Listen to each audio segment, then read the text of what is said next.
ပါထာဝရအမှုတော်မြတ်ကကျွန်တော် Edexam Newman ပါဒီကနေ့တော့စရုပ်ထမြောက်ဝိညာဉ်ရေးရာဓမ္မတီးသခြင်းအနေနဲ့ကျွန်တော်ကိုထာဝရဘုရားခင်ပေးသနာတော်မူခဲ့တဲ့သခြင်းလေးတစ်ပုဒ်အင်္ဂလိပ်လိုက The Unbreakable မြန်မာလိုက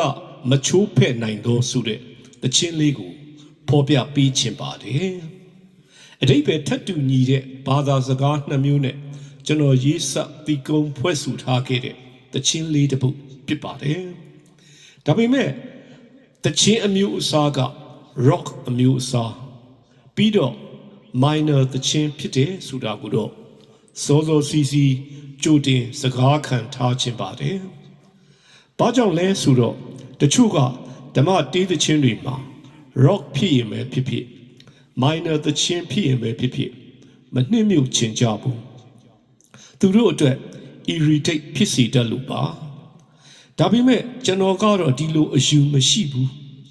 ဝိညာဉ်ရေးဓမ္မတေးသခြင်းတွေမှာဝိညာဉ်ရေးအပိုင်းကသာအဓိကဖြစ်တယ်လို့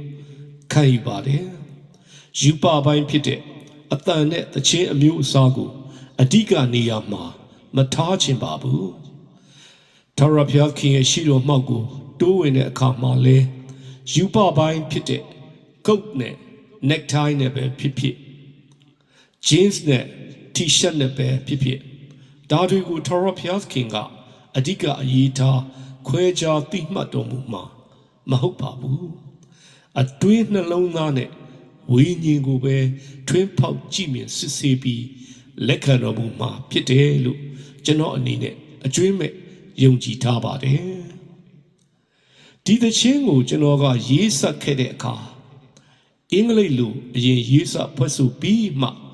မြန်မာလိုဘာသာပြန်ခဲ့တာပါဒါကြောင့်အခုလဲဒီသခြင်းကိုအင်္ဂလိပ်လိုအရင်စပြီးအတူနားထောင်ကြရင်ဝိညာဉ်ခွန်အားရယူလိုက်ကြရအောင်နော်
see that destiny. All was that vanity. Can't pay for penalties. This grace of me. Faith is mighty. Salvation is for me. He set me free from sin. Now I am free. He set me free from sin. Now I am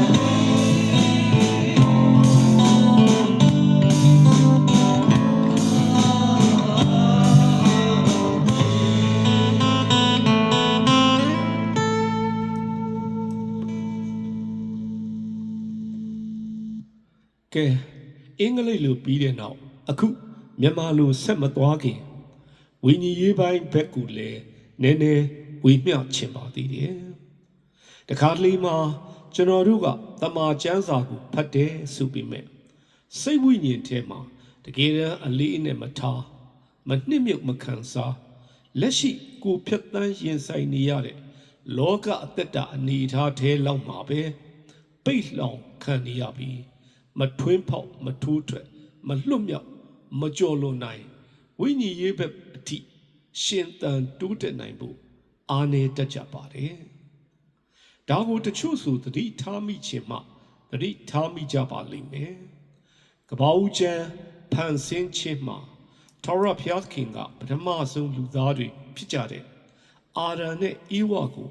ဖန်ဆင်းတော်မူခဲ့တဲ့အခါမူလဤရင်ဥယျာဉ်ထဲမှာလူအတွက်အခုလိုစားဝတ်နေရလိုအပ်ချက်ဆိုတာမရှိခဲ့ဘူးအတိကပူပင်စရာမဟုတ်ခဲ့ဘူးအခုလိုနေဖို့ညစာစားစရာကိုလုံလောက်ပူလုံအောင်ရနိုင်မှုအရေး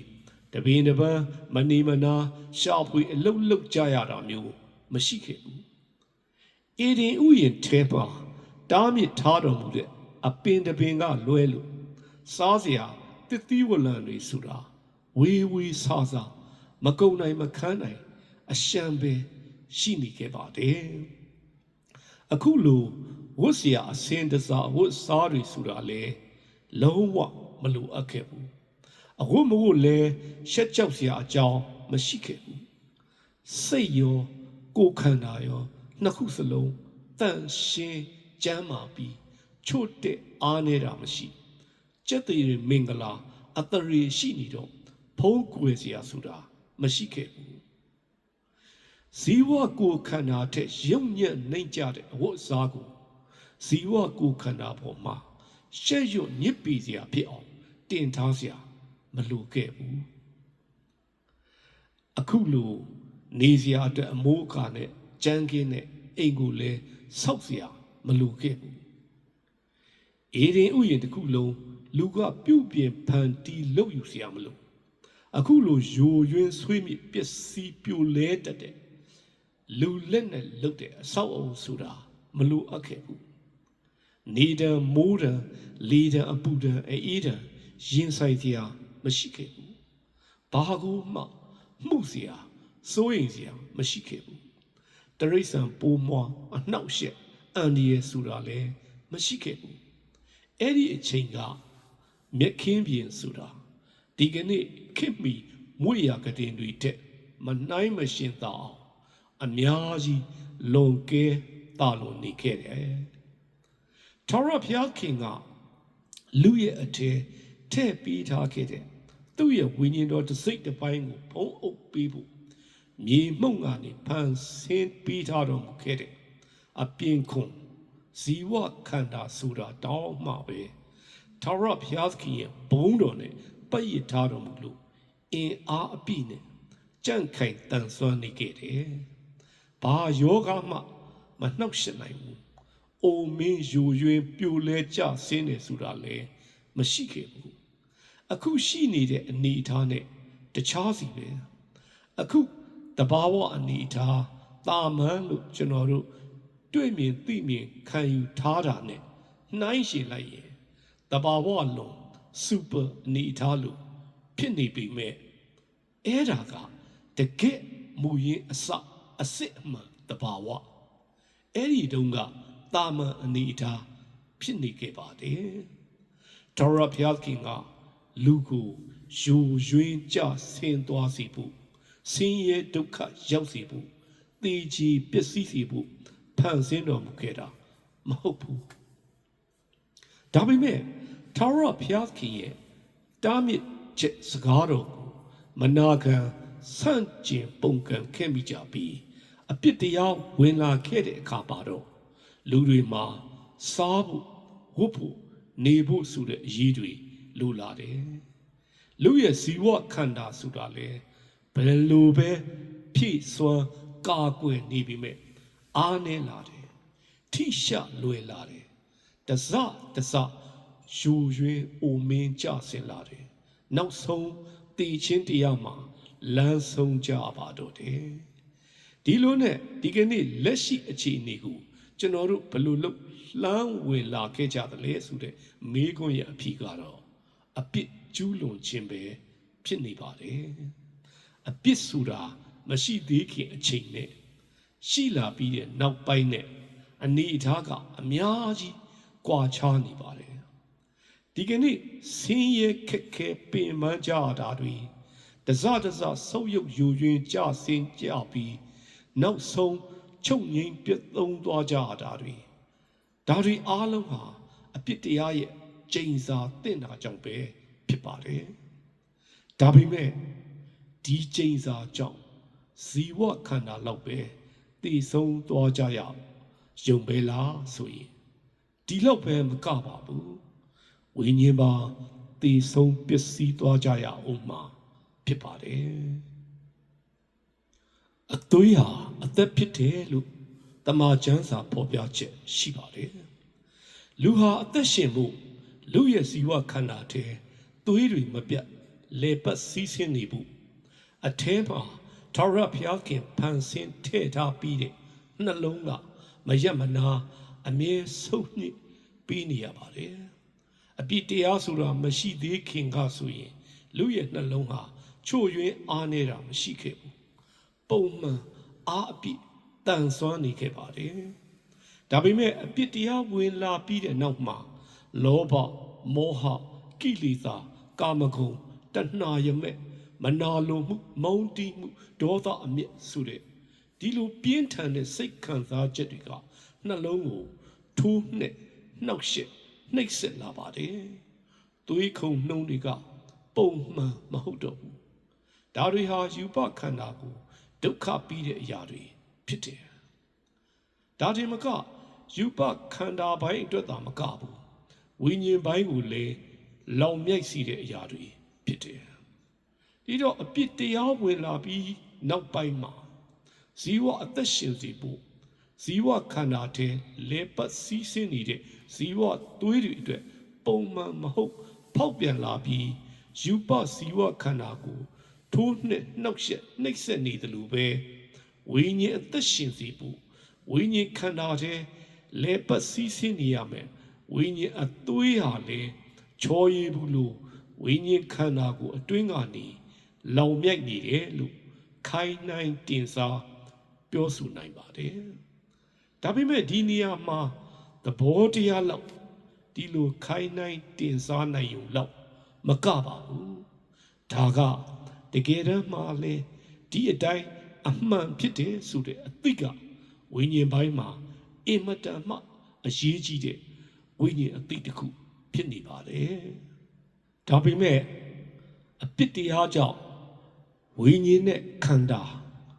တည်ဆုံးသွားရမယ်ဒီတည်ခြင်းတရားကိုအောင်မြင်နိုင်ဖို့အတွက်နာဝိညာဉ်ဖြစ်တော်မူတဲ့သားတော်ဘုရားသခင်ရှုခရစ်တော်ကဒီဇီဝအသားနဲ့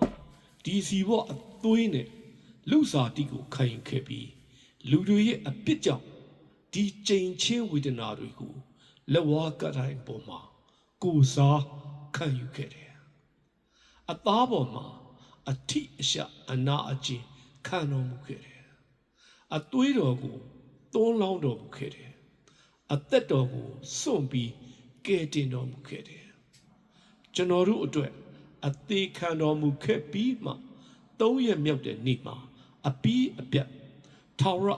ရှင်ပြန်ထမြောက်တော်မူခဲ့တယ်အဲ့ဒီသခင်ယေရှုခရစ်တော်ရဲ့ဂျေဇုတော်ကြောင့်နဲ့ပြီးတော့ဒါကိုယုံကြည်လက်ခံတဲ့သူတိုင်းဟာအပြစ်တရားမှာသေလွန်ပြီးတဲ့သူတွေဖြစ်ကြတယ်သခင်ယေရှုခရစ်တော်ရှင်ပြန်ထမြောက်တော်မူခဲ့တယ်လို့ထာဝရအသက်ရှင်ခြင်းစီကိုရှင်ပြန်ထမြောက်ခွင့်ရကြမှာဖြစ်တယ်ကိုယ်တော်တိုင်အပြစ်လုံးလုံးကင်းစင်တော်မူတဲ့သခင်ယေရှုခရစ်တော်ရဲ့အသားတော်နဲ့ဆက်ဆံတဲ့သူတွေဖြစ်ကြတယ်သခင်ယေရှုခရစ်တော်ရဲ့သွန်းတော်မူခဲ့တဲ့အသွေးတော်နဲ့ဖွဲ့တဲ့ပဋိညာဉ်တရားသစ်ကိုခံယူရရှိကြတဲ့သူတွေဖြစ်ကြတယ်သခင်ယေရှုခရစ်တော်ပေးတော်မူတဲ့အသက်နဲ့ထာဝရအသက်ရှင်ခွင့်ရတဲ့သူတွေဖြစ်ကြတယ်ဒီလိုနဲ့သူတို့အထဲမှာသခင်ယေရှုခရစ်တော်အားဖြင့်အခိုင်အမာရစ်ပနှောင်ဖွဲ့ထားတဲ့ထာဝရဘုရားခင်ရဲ့ချစ်ချင်းမေတ္တာတော်ကိုဘယ်အရာကမှခွဲထုတ်ချိုးဖဲ့ပြလို့မရနိုင်ဘူးဆိုတဲ့အကြောင်းရေးဆက်ထားတဲ့ဓမ္မတေးသချင်းတစ်ပုဒ်ဖြစ်ပါတယ်။ကဲအခုမြန်မာဘာသာနဲ့သချင်းလေးကိုအတူနားထောင်ရင်ဝိညာဉ်ခွန်အားရယူလိုက်ကြရအောင်နော်။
Come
န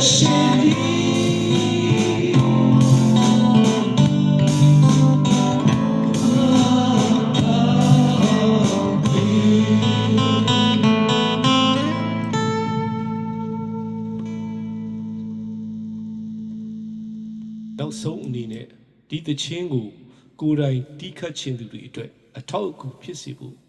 barcode note ကိုလည်းတက်တဲ့လောက်မှတ်တဲ့လောက်ပေါ်ပြပေးလိုက်ပါတယ် screenshot ရိုက်ယူထားလို့ရပါတယ်အားလုံးပေါ်ထာဝရဘုရားခင်စီကကြွယ်ဝစွာသောဝိညာဉ်စုကျေးဇူးကောင်းကြီးမင်္ဂလာတက်ရောက်ပါစေ